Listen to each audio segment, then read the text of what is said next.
ఒక చిన్న గ్రామంలో రాము అనే బాలుడు ఉండేవాడు. అతని ఇంట్లో ఒక చిన్న దేవుని ఫోటో ఉండేది.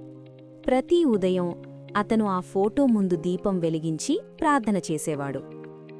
ఒకరోజు ఆడుకుంటూ ఉండగా అనుకోకుండా ఆ ఫోటో పడిపోయి పగిలిపోయింది. గాజు చిట్లిపోయింది. రాము చాలా భయపడ్డాడు. దేవుడు కోపపడతాడా అని అతని మనసులో భయం మొదలైంది. ఆ రాత్రి అతను నిద్రపోలేకపోయాడు.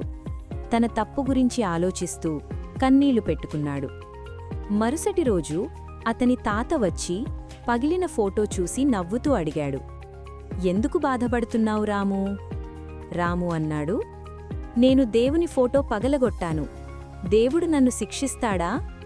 తాత సున్నితంగా చెప్పాడు, "బాబూ, దేవుడు ఫోటోలో ఉండడు.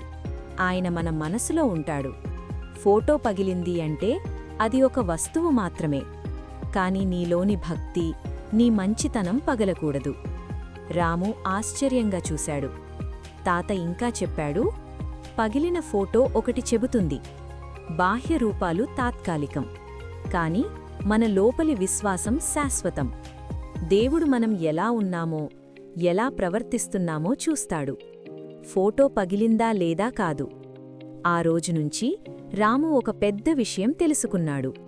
దేవుడు గాజులో కాదు, మన హృదయంలో ఉంటాడు. పగిలిన దేవుని ఫోటోలు మనకొక గొప్ప సత్యం చెబుతాయి. వస్తువులు పగిలినా మన విశ్వాసం మరియు మంచితనం పగలకూడదు.